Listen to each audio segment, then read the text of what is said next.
এখন কালেমা পড়বে, মুসলমান হবে, সবাই আমার বাবার জন্য দোয়া করবেন। আমার বাবাকে নিয়ে যেন আমি জান্নাতে একসঙ্গে থাকতে পারি। আমার বাবাকে যেন আল্লাহ মাফ করে দেন। তুমি আমার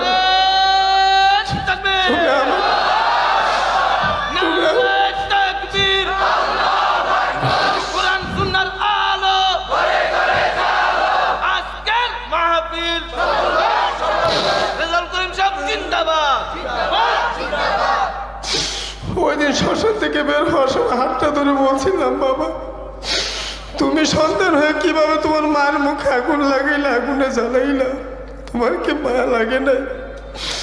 ওই দিন আমার বাবা বলছিল, বাবা কি করবো, এটা ধর্মের নিয়ম। ওই দিন কেঁদে কেঁদে বলছিলাম, বাবা তুমি তোমার সন্তান হয়ে তোমার মার মুখে আগুন লাগাইতে পারো, মাকে আগুনে জ্বালাইতে পারো, আমি তো পারবো না বাবা। আমি কি করব? বাবা বলে কি করবে, ধর্মের নিয়ম মানতেই হবে। সেদিন থেকে ইসলামের তালাশে, সত্য ধর্মের তালাশে বের হয়ে গেছি। কলিজার মধ্যে ব্যথা, আমার চোখের সামনে আমার মা আগুনে জ্বলবে, সহ্য করতে পারবো? আমার জন্মদাতা বাবা আগুনে জ্বলবে, সহ্য করতে পারবো না। সেদিন থেকে সত্য ধর্মের তালাশে বের হয়ে গেছি। আমার ভাইরা কিছুদিন আগে আমার ভাইটা যখন মারা গেছে, কলিজায় মানে না, শ্মশানে দৌড়ে গেছি। দূর থেকে তাকায় তাকায় দেখলাম আমার ভাইটাকে আগুনে জ্বালাই আমার নিজের বাবা নিজের হাতে পুরো ছাই করে দিয়েছে। অনেকদিন কাঁদতে কাঁদতে দোয়া করতে করতে আজকে আপনাদের মাঝে আল্লাহ আমার বাবাকে কবুল করছে। এখন কালেমা পড়বে, মুসলমান হবে, সবাই আমার বাবার জন্য দোয়া করবেন। আমার বাবাকে নিয়ে যেন আমি জান্নাতে একসঙ্গে থাকতে পারি। আমার বাবাকে যেন আল্লাহ মাফ করে দেন। এখন কালেমা পড়বে, সবাই আমার বাবার জন্য দোয়া করবেন।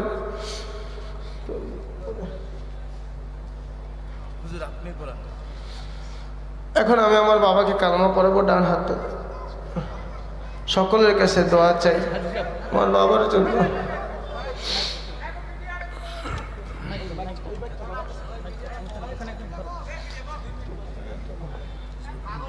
কথা খুব ভালো,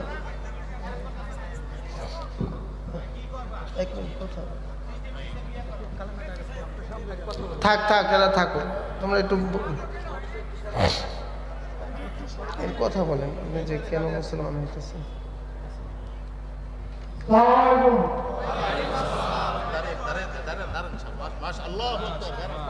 নারে তাকবীর, নারে তাকবীর। আমার ছেলে নির্ধারণ করি আজ থেকে 15 বছর আগে জন্মগ্রহণ করেছে, কিন্তু আমি অনেক বিদায় ছিলাম, সেই জন্য আমি কোনো কিছু বলি না, আসলে করিনি। এখন আমি আমার ছেলের বয়ান শুনে, সব কিছু শুনে আমার মনে খুব আতঙ্কটা ঢাকা দিয়েছে। সেই জন্য আমি এখন শুনলাম মুসলমান ছেলে আমি ইসলাম ধর্ম গ্রহণ করে দিয়েছি। আপনারা সবাই আমার জন্য দোয়া করিবেন। আসসালামু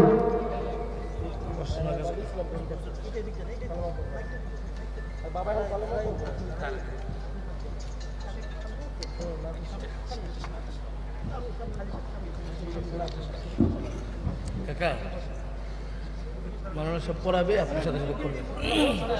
সম্মানিত উপস্থিতি, আজকের এই মোবারক মজলিসের মধ্যে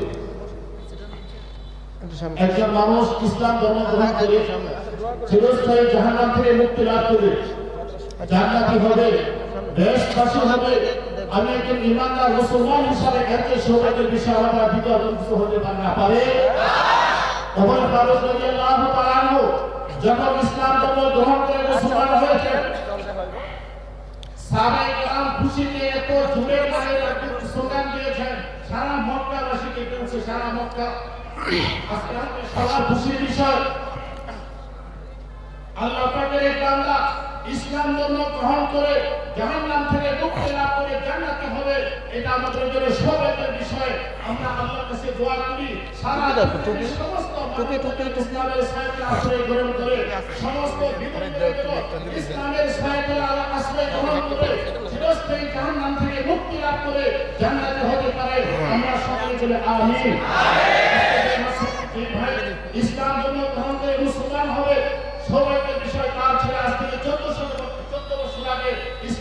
গ্রহণ করে এটা আপনার হাতে পড়ে গেছে। শুধু তা নয়, বরং ইসলামের একজন দায়ী হয়েছে। আজকে তার বাবা মুসলমান হবে, এটা আমাদের সৌভাগ্যের বিষয়। আজকে এই ইসলাম ধর্ম গ্রহণ অনুষ্ঠানের মধ্যে উপস্থিত রয়েছেন আজকের এই মাহফিলের সমাবেশের সভাপতি, আমাদের সকলের শ্রদ্ধার পাত্র জামিয়া আরবি হাদিস শহীদুল মাদ্রাসার সম্মানিত সাধারণ সম্পাদক জনাব আলহাজ নুরুল ইসলাম সাহেব। আজকের ইসলাম ধর্ম গ্রহণ করার অনুষ্ঠানে উপস্থিত রয়েছেন আমাদের ঐতিহ্যবাহী জামিয়া আরবি হাদিস শহীদুল মাদ্রাসার সম্মানিত প্রিন্সিপাল বিশিষ্ট আলেম দ্বীন জনাব হযরত মাওলানা মুফতি আবু নাসির সাহেব রহমাতুল্লাহ বারাকাতুহু আলিয়া, আর অনেক উলামায়ে কেরাম, এখন উলামায়ে কেরামের উপস্থিতিতে আজকে আমার ভাই ইসলাম ধর্ম গ্রহণ করে মুসলমান হলো। আওয়াজ তো ভাই যারা আমরা দাঁড়িয়ে আছি সবাই সামনে চলে আসি, সকলের কাছে বিনীত অনুরোধ যে আমরা সকল সামনে চলে আসি। এই সামনে যেখানে থাকলে দাঁড়ায় নিও দাঁড়ায় বেশি সবচেয়ে বড় খুশির বিষয় হলো বাবা তার ছেলের হাতে ইসলাম ধর্ম গ্রহণ করতেছে, বাবা তার ছেলের হাতে কেন করে মুসলমান হচ্ছে, এটা হলো সৌভাগ্যের বিষয়, আনন্দের বিষয়। সবাই আলহামদুলিল্লাহ বলি। সবাই আমরা পড়ুন আমার সাথে কালেমা তৈবা লা ইলাহা ইল্লাল্লাহু মুহাম্মাদুর রাসূলুল্লাহ। কালেমা তৈবার অর্থ আল্লাহ তাআলা ব্যতীত আর কোনো মাবুদ নাই, হযরত মুহাম্মদ মুস্তাফা সাল্লাল্লাহু আলাইহি ওয়াসাল্লাম আল্লাহ তাআলার রাসূল। আলহামদুলিল্লাহ। নারে তাকবীর, নারে তাকবীর, কুরআন সুন্নাহর আলো, মাশাআল্লাহ, আলহামদুলিল্লাহ।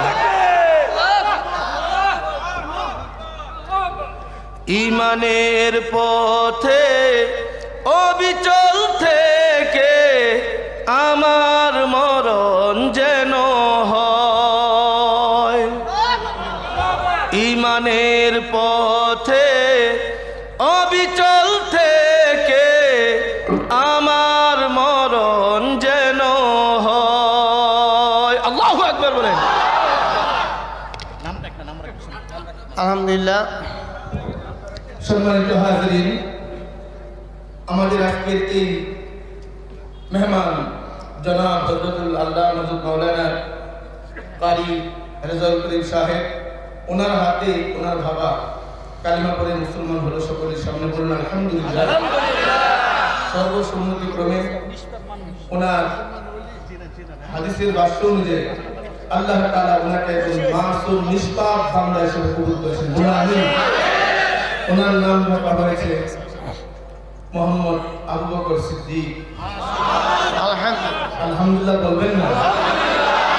রাসূল আকরাম সাল্লাল্লাহু আলাইহি ওয়াসাল্লামের সুখে দুঃখের বন্ধু ছিলেন হযরত আবু বকর সিদ্দিক রাদিয়াল্লাহু তাআলা।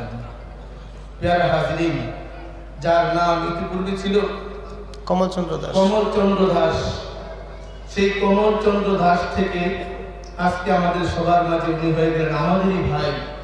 আল মুসলিম আখুল মুসলিম, এক মুসলমান আরেক মুসলমানের ভাই। সেই আজকে আমি খুশিতে, মানুষ বলে না আত্মহারা হয়ে যায়। আত্মহারা মানে কি বুঝেন? যে নিজেকে নিজে হারায় ফেলে। আজকে আমার জীবনের মনে হয় সবচেয়ে বেশি খুশির দিন, খুশির সময়।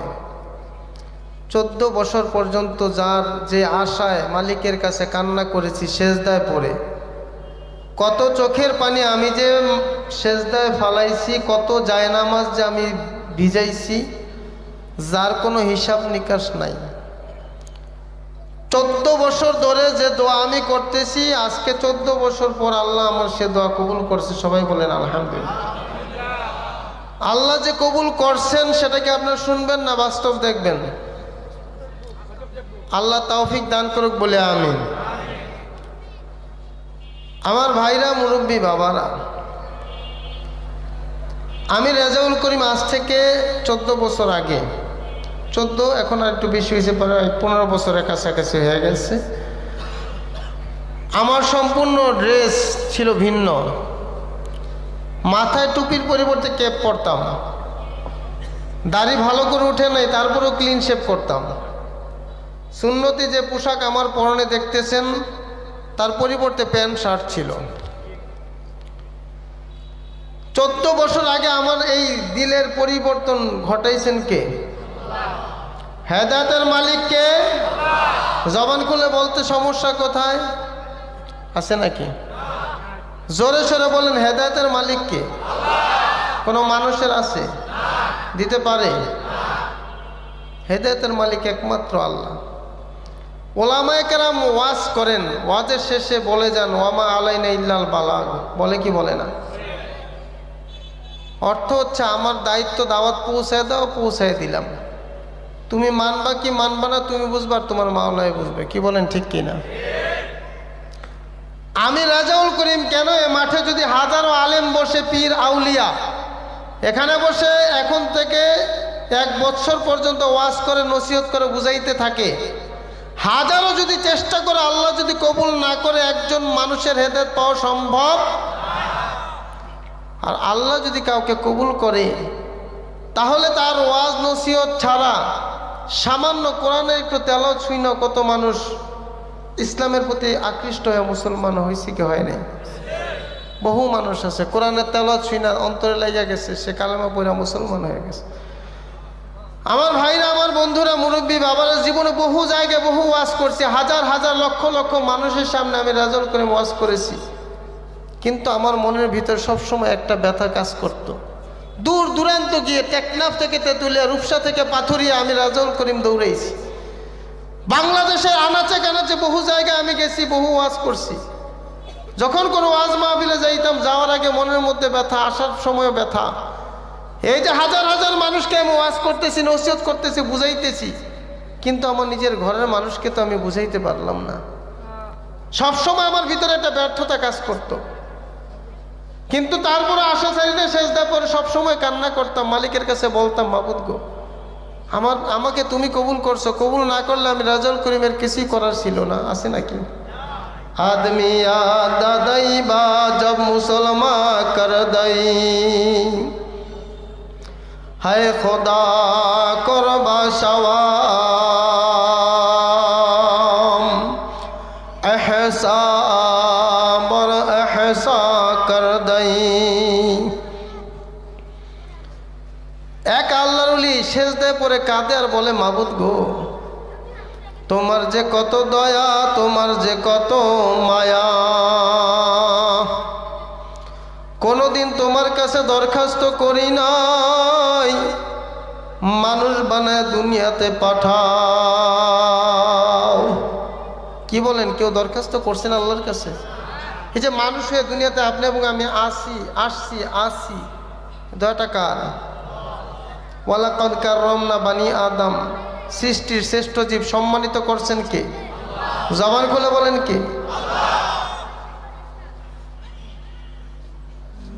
আল্লাহ। আমার ভাইরা, মুরব্বী বাবারা, কেউ দরখাস্ত করে আসেনি। আল্লাহর ওলি সেজদা পরে কাঁদার বলে, মাবুদ গো,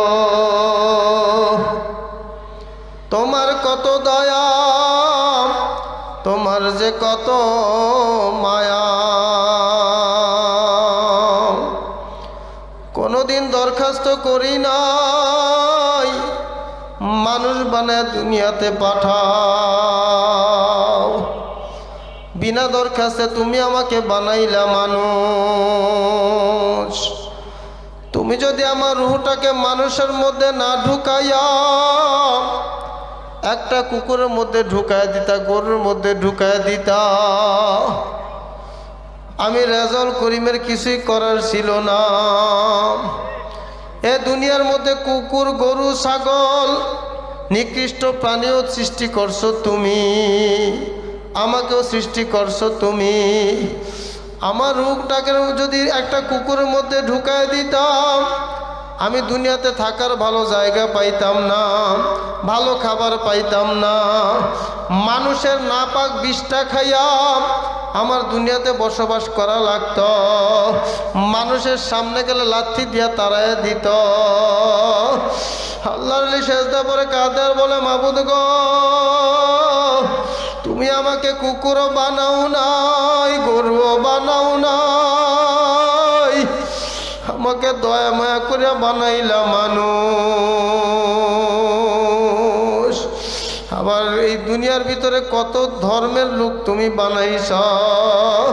কাউকে বানাইছো হিন্দু, কাউকে বৌদ্ধ, কাউকে খ্রিস্টান, কিন্তু তোমার কাছে কোনোদিন দরখাস্ত করি নাই তুমি আমাকে মুসলমান বানায়া পাঠাও।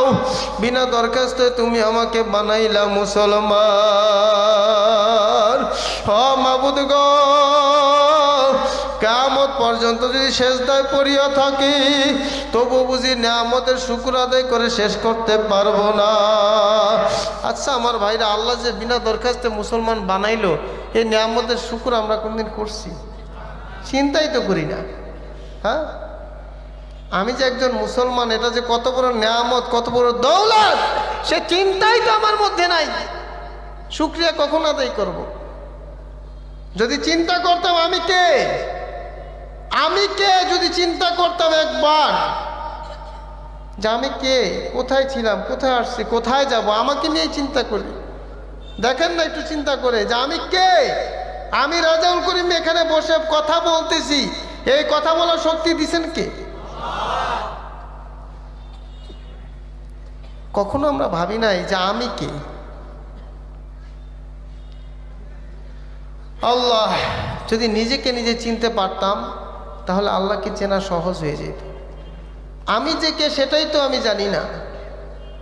আমার ভাইরা, আমার বন্ধুরা, পাগল হয় নাই, মাথাও খারাপ হয় নাই, খুব বুঝে শুনে তারপর ইসলাম ধর্ম গ্রহণ করছি, তারপর কালেমা পড়ছি। আজকে 14 বছর পার হয়ে গেছে। এই ইসলামের পথে আসার জন্য কত কেঁদেছি, চোখের পানি ফলাইছি, তার কোনো হিসাব নিকাশ নাই। আমি যখন খুব ছোট ছিলাম, আজকে আমার বাবা স্টেজে বসা আছে, তিনি এখনো কালেমা পড়েন নাই। সত্য কথা বলবো এখানে, যদি সময় পাই।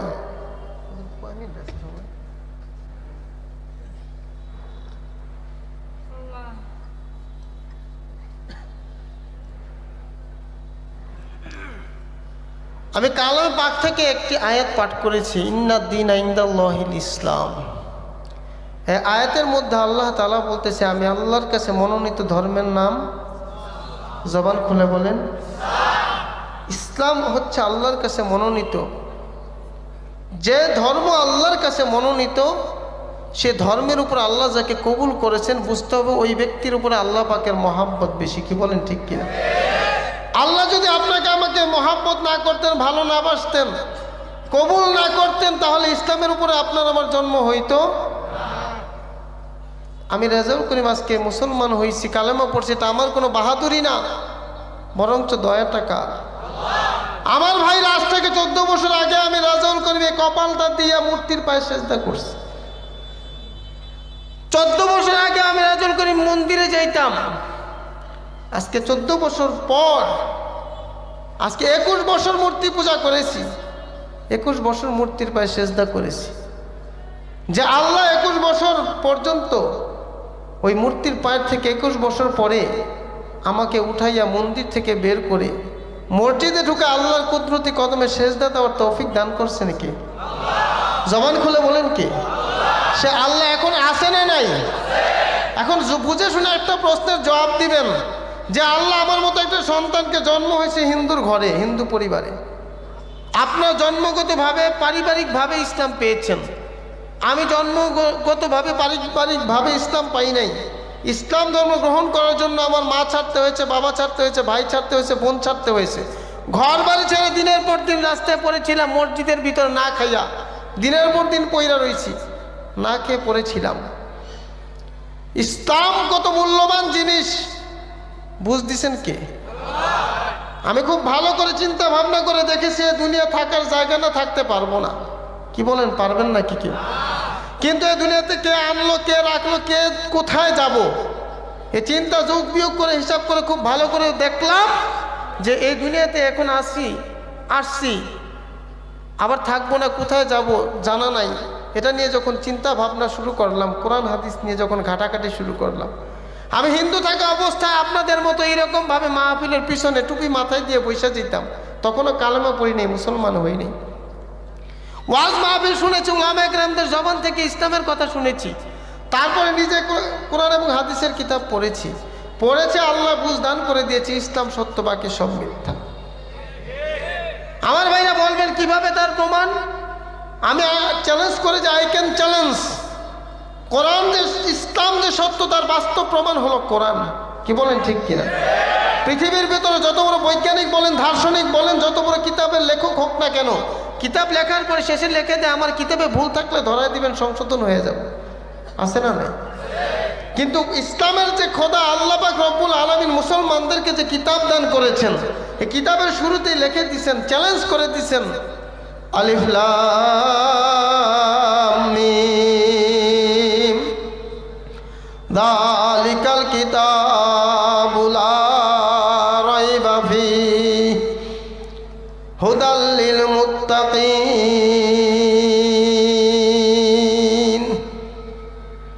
কোরআনের শুরুতে সূরাতুল বাকারার মধ্যে আল্লাহ তাআলা বলতেছেন আলিফ লাম মিম যালিকাল কিতাব লা রাইবা ফীহি হুদাল লিল মুত্তাকিন। এটা হচ্ছে সেই কিতাব যে কিতাবের মধ্যে কোনো ভুল নাই, ভুল হবে এমন কোনো সন্দেহ পর্যন্ত নাই। সুবহানাল্লাহ কইবেন না? এই কোরআন নাজিল হওয়ার আজকে 1400-1500 বছর হয়ে গেছে। কত ইহুদি, কত পণ্ডিত, কত বৈজ্ঞানিক, কত দার্শনিক কোরআন নিয়ে রিসার্চ করছে। শিব শক্তি মহারাজ ভারতের 17টা ডক্টরেট ডিগ্রি অর্জন করে শিব শক্তি মহারাজ বিভিন্ন ধর্মগ্রন্থ নিয়ে সে রিসার্চ করতে করতে দেখে প্রত্যেক ধর্মের গ্রন্থের মধ্যে ভুল পাওয়া যায়। যখন কোরআন নিয়ে গবেষণা শুরু করছে, তার নিজের জীবনের ভুল ধরা পড়ে গেছে, সাথে সাথে কালেমা পড়ে মুসলমান হয়ে গেছে। অথচ তাকে তার দেশের হিন্দুরা তাকে দেবতা মনে করত, তাকে ঠাকুর মনে করত, তাকে পূজা করত। সেই মানুষ ইসলাম ধর্ম গ্রহণ করেছে। আমার ভাইরা চাঁদের দেশে গেছে, দুইজন বৈজ্ঞানিক নীল আর্মস্ট্রং, মাইকেল কলিংস, দুইজন বৈজ্ঞানিক চাঁদে গেছে। চাঁদের মধ্যে গিয়ে সব কিছু নিয়ে গবেষণা করে দেখে চাঁদের ভিতরে একটা বিরাট ফাটল দেখা যায়। এ ফাটলের ছবি উঠায় নিয়ে আসছে। ছবি উঠায় না আমেরিকার নাসা ল্যাবরেটরিতে পরীক্ষা করছে। আমেরিকার নাসা ল্যাবরেটরিতে পরীক্ষা করে দেখা গেছে এই ফাটল আজকের ফাটল না, আজ থেকে 1300-1400 বছর আগের ফাটল। কে ফাটাইলো, কিভাবে ফাটলো, গবেষণা করতে করতে গিয়ে দেখে ইসলামের যে নবী জনাবে মুহাম্মদ রাসূলুল্লাহ সাল্লাল্লাহু আলাইহি সাল্লাম, তার আঙ্গুলের ইশারায় চাঁদ 2 টুকরো হয়ে গেছে আল্লাহর হুকুমে। বলেন না সুবহানাল্লাহ। 1400 বছর পরে নীল আর্মস্ট্রং, মাইকেল কলিংস এই ফাটল নিয়ে গবেষণা করে যখন ইসলামের নবীর সত্যতা প্রমাণ পাইল, সাথে সাথে কালেমা পড়ে মুসলমান হয়ে গেছে। অথচ চাক্ষুর সামনে দেখেও আবু জাহেল কালেমা পড়তে পারে। বোঝা গেল হেদায়েতের মালিক জবান খুলে বলেন, আরো জোরে বলেন, হেদায়েতের মালিক আল্লাহ। এজন্য আমার ভাইরা, মুরব্বী বাবারা, আজকে এখানে বলে যাই, কে কতটুকু মানবেন না জানি না, আমার দায়িত্ব জানিয়ে দেওয়ার। আপনারা শুনে যাবেন, আপনাদের জব আপনি দিবেন, আপনার কবরে আপনি যাবেন, আমার কবরে আমি যাব। এই আশেপাশে গুরুস্থানে অনেকের মা শুয়ে রয়েছে, বাবা শুয়ে রয়েছে, হয়তো বা তারা কে কোথায় কি অবস্থা আছে জানি না। আমেরিকা, লন্ডন, সব জায়গায় 2 মিনিটের মধ্যে মোবাইলে যোগাযোগ করা যায়, খবর নেওয়া যায়। বাড়ির পাশে গুরুস্থানে মা শুয়ে আছে, বাবা শুয়ে আছে, আজও পর্যন্ত খবর নিতে পারছেন? আমার ভাইরা, যে কবরে দাদা গেল, দাদি গেল, মা গেল, বাবা গেল, সেই কবরটা আপনার আমার জন্য অপেক্ষমান আছে না নাই? একদিন যেতে হবে কি হবে না? এ দুনিয়াতে যদি থাকার কোনো সিস্টেম থাকতো, আদম আলাইহিস সালাম পৃথিবীর শুরু থেকে শেষ পর্যন্ত থাকতো, আম্মায়ে কেরাম দুনিয়ায় থাকতো, সাহাবায়ে কেরাম দুনিয়ায় থাকতো।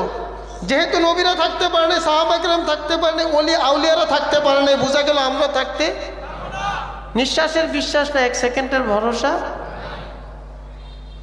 এটা বাস্তবতা। সময় কতক্ষণ? ওই হিসাব করে, মানে ওই হিসাব করে আলোচনা করছেন। 15 মিনিট আর 15-20 মিনিট আছে। এজন্য আমার ভাইরা খুব বুঝে শুনে ইসলাম ধর্ম গ্রহণ করছি, পাগলও হই নাই, মাথাও খারাপ হয় নাই। আল্লাহ পাক রব্বুল আলামিন আমাকে স্বপ্নের মাধ্যমে কালেমা পড়ার তৌফিক দান করছে। বলেন না সুবহানাল্লাহ। আমার ভাইরা, যে কথাটা বলতে চাইছিলাম, যে আল্লাহ আমার মতো একটা সন্তানকে আজকে কালেমার মালা পড়াইয়া হিন্দু ধর্মের থেকে মুসলমান বানায় কোরআন হাদিস শিখায় আপনাদের মাহফিল স্টেজে বসে বয়ান করাইতে পারে, সে আল্লাহ আপনাকে মুসলমানের ঘরে ইসলামের উপরে মুসলিম পরিবারে জন্মগ্রহণ করাইছেন। বোঝা গেল আল্লাহ পাকের দৃষ্টি আপনার উপরে অনেক বেশি। কি বলেন ঠিক কি? আল্লাহ পাকের মহাব্বত আপনার উপরে অনেক বেশি।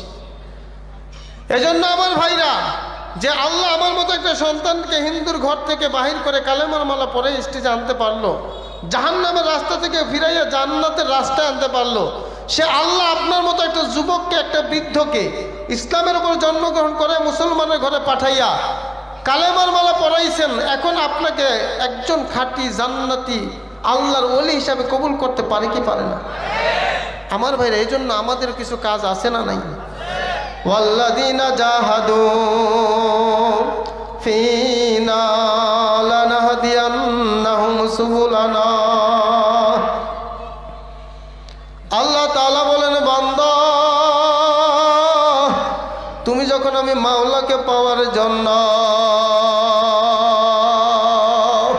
ওসিলা খোঁজাখুঁজি শুরু করিয়া দিবা, রাস্তা খোঁজাখুঁজি শুরু করিয়া দিবা আমি মাওলাকে পাওয়ার জন্য, যখন তুমি গাড়ি নিয়ে 3 দিনের জন্য 40 দিনের জন্য ওই তবলিগে বাইর হইয়া যাও, যখন আমি মাওলাকে পাওয়ার জন্য মক্কা মদিনা দৌড়াও, যখন আমি মাওলাকে পাওয়ার জন্য বান্দা চরমনাই ময়দানে দৌড়াইবি, ওলামায়ে কেরামের জবান থেকে কোরআন এবং হাদিসের কথা শোনার জন্য বান্দা যখন দৌড়াইবি, বান্দা যখন আমি মাওলাকে পাওয়ার জন্য চেষ্টা শুরু করিয়া দিবি, আল্লাহ তাআলা বলেন, ওয়াল্লাযীনা জাহাদু ফীনা লানাহদিয়ান্নাহুম সুবুলানা। ওরে বান্দা, আমি মাওলা পর্যন্ত আসার যতগুলো রাস্তা আছে, বান্দা যখন তুই তালাশ করবি, খোঁজাখুঁজি করবি, চেষ্টা করবি, আল্লাহ বলেন তখন আমি বান্দার জন্য সমস্ত রাস্তা খুলিয়া দিব। জোরে জোরে বলি সুবহানাল্লাহ। আমার ভাইরা, কুরআনুল কারীম থেকে ছোট্ট একটা আয়াত শুনাইয়া যায়। আল্লাহ তাআলা বলেন, ওয়াজাআত সাকরাতুল মাউতি বিল হক। মৃত্যুর যন্ত্রণা বড় কঠিন, মৃত্যুর যন্ত্রণা বড়ই কঠিন রে ভাই। আমার কথা না, কোনো মোল্লা মৌলবীর কথা না। যখন কোনো নাফরমান, বেঈমান, বেনামাজি গুনাহগারের সামনে আজরাইল আসিয়া ধরাইয়া যায়, কিতাবের মধ্যে লেখে ওই নাফরমান, বেঈমান, বেনামাজি দেখতে পারে আজরাইলের মাথা আসমানে, পা জমিনে, এক হাত মাশরিকে আর এক হাত মাগরিবে, তামাম পৃথিবী জোড়া আজরাইল আলাইহিস সালাতু ওয়াস সালামের শরীরটা দেখা যায়। এই অবস্থা দেখার পর আজরাইল আলাইহিস সালাতু ওয়াস সালামের বিকট আকৃতি দেখার পর নাফরমান বেঈমানের তখন রুহটা বের হইতে চায় না। আজরাইল আলাইহিস সালাতু ওয়াস সালামের শরীরের মধ্যে কালো কালো লম্বা লম্বা কতগুলো পশম, প্রত্যেক পশমের গুঁড়া দিয়া বিজলির ন্যায় চমকাইতে থাকবে। নীল রঙের দিঘির মতো 2টা চক্ষু নাফরমানের দিকে চাইয়া যখন চক্রাঙ্গানি মারবে, আমার ভাইরা, কুল্লু নাফসিন যায়িকাতুল মাউত। আমার কথা না রে ভাই, কোন মোল্লা মৌলবীর বানানো কথা না। আল্লাহ বলেন, কুল্লু নাফসিন যায়িকাতুল মাউত, প্রত্যেক প্রাণীকে মৃত্যুর স্বাদ গ্রহণ করতে হবে। আমার ভাইরা, যুবক বন্ধুরা, যদি গুনাহ নিয়ে মাওলার কবরে যাও একটু চিন্তা ভাবনা করে তারপর কবরে যাইও। নাফরমান যখন আজরাইল আলাইহিস সালাতু ওয়াস সালামের বিকট আকৃতি দেখবে, এই আকৃতি দেখার পর রূহটা বের হইতে চাইবে না, 360টা মোকামে দৌড়াদৌড়ি শুরু করিয়া দিবে। কিতাবের মধ্যে লেখে হাফতে দরিয়া গারবানু শাম তানা গান্দাদ জানে মার শরবতে দিদার বাইয়াত আজলাবে মাহবুব নাফরমান বেঈমান বেনামাজি গুনাহগার আজরাইলের বিকট আকৃতি দেখার পর তার রুহটা শুকায় যাবে, কলিজা শুকায় যাবে, এত পানির পিপাসা হবে রে ভাই। 7টা সমুদ্রের পানিও যদি ওই অবস্থায় পান করানো হয় তবু নাফরমানের পানির পিপাসা মিটবে না। আজরাইল আলাইহিস সালাতু ওয়াস সালাম রুহটার মধ্যে থাবা মারিয়া ধরিয়া নিয়ে যাবে, এই দুনিয়ায় কেউ থাকতে পারবে না। খুব ভালো করিয়া চিন্তা ভাবনা করিয়া দেখছি রে ভাই, আজকে যদি দুনিয়া থেকে বিদায় হইয়া যায় আগামী কালকে আমার কবরে আমার মা যাবে না, আমার বাবাও যাবে না, আমার ভাই বোন কেউ যাবে না। এই চিন্তা করে ইসলামের সত্যতা পেয়ে তারপরে মুসলমান হইয়া গেছি। মুসলমান হওয়ার পর থেকে কলিজায় আগুন, কোরআন হাদিস পড়িয়া দেখলাম আমার মা আমার বাবা, যে বাবার উসিলায় দুনিয়াতে আসলাম, যে মার উসিলায় দুনিয়াতে আসলাম। একটা সন্তান যে মা বাবাকে কত ভালোবাসে এটা সন্তান ছাড়া কেউ বুঝে না। একটা বাবা একটা মা সন্তানকে যে কত ভালোবাসে এটা ওই বাবা মা ছাড়া কেউ বুঝে না রে ভাই। আমার যখন সন্তান ছিল না আমিও ততটা বুঝতাম না, এখন বুঝি। সন্তানের কিছু হইলে মাথা খারাপ হইয়া যায়, সহ্য করতে পারি না। আমিও তো একজনের সন্তান। মুসলমান হওয়ার পর কোরআন শরীফ খুলিয়া দেখলাম যারা কাফের মুশরিক তারা জাহান্নামে যাবে, কোনোদিন বের হবে না। মনে বড় ব্যথা, হায় আমি রেজাউল করিম তো জান্নাতের রাস্তায় আসিয়া গেল, আমার মার উপায় কি, আমার বাবার উপায় কি? চোখের পানি ফালাইয়া তাহাজ্জুদের নামাজে দাঁড়াইয়া গভীর রজনীতে সেজদা পড়ে কান্দামার বলতাম না, মালিক তোমার কাছে কিছু চাই না, কিছু চাই না। আমার মা আমার বাবা জাহান্নামের আগুনে জ্বলবে, আমি সহ্য করতে পারবো না। মসজিদে গিয়ে সেজদা পরে কান্দাম আর বলতাম, মাবুদ গো সবাইকে যদি কবুল নাও করো অন্তত একজনকে কবুল করো। আমার ভাইরা আমার মা যখন বেঁচে ছিল মায়ের হাতে ধরে পায়ে ধরে বুঝাইছি, বুঝে নাই। আমার একটা বড় ভাই ছিল তাকেও বুঝাইছি, মোটামুটি বুঝেও আসছে, লাইনেও আসছে। কিন্তু ভাগ্যটা এত খারাপ, আমার মা মারা গেছে আমি অত কান্দি নাই। আমার ভাইটাকে বুঝায় যখন মোটামুটি লাইনে নিয়ে আসছি তখন হঠাৎ করে মারা গেছে, কপালে হেদায়েত নাই। মনকে মানাইতে পারি না, কলিজার মধ্যে বড় ব্যথা। হাজার হাজার মানুষকে বুঝাই, কোরআনের বয়ান করি, কিন্তু নিজের মা বাবা তো জাহান্নামের আসামি। এরকম হাজার হাজার মানুষের সঙ্গে হাত উঠে বাবার জন্য দোয়া করতাম। মাহফিলে গিয়া বাবার জন্য দোয়া চাইতে চাইতে আজকে আল্লাহ কবুল করিয়া নিছে। আজকে বিকালবেলা আমার বাবা আমাকে ফোন দেয়া বলে আমি কালেমা পড়বো, মুসলমান হয়েছে। আমার কলিজাটা ভরিয়া গেছে। আমার ভাইরা তো আমার কোনো অবদান না। আমার বড় ভাইটা যখন মারা গেছে আমার বাবা অনেক সময় আমার বাসায় আসতো, আমার বিবিকে বলছে, আমি অনেকবার বাবাকে বুঝাইছি, শোনে নাই, তুমি একটু বুঝায় দেখো আল্লাহ কবুল করে কিনা। আমার বিবি সবসময় আমার বয়ান নেট থেকে নামাইয়া আমার বয়ানগুলো শোনাইছে আমার বাবাকে। আমার বয়ানগুলো শুনতো বসে বসে, ইসলামের কিতাব পড়তো, পড়তে পড়তে আজকে আল্লাহ দিল নরম কইরা দিছে। এখানে আসছে, আপনারা দেখবেন, কালামা পড়বে এখন। আমার ভাইরা, আমার কলিজার মধ্যে বড় ব্যথা ছিল, আমার চোখের সামনে। এখন তো বাবা আমার সামনেই আছে। যখন আমি খুব ছোট শিশু, আমি কেন ইসলাম গ্রহণ করলাম? একমাত্র ইসলামের আদর্শ দেখে বাইরে। যখন খুব ছোট ছিলাম, বাবার সামনেই বলি, বয়ান তো প্রত্যেক মাহফিলই করি, আজকে সামনাসামনি বলতেছি। আমার আপন ঠাকুরমা মারা গেছে, আমার বাবার যে মা মারা গেছে। আমি ছোট, শ্মশানে ছোটদেরকে যাওয়া নিষেধ।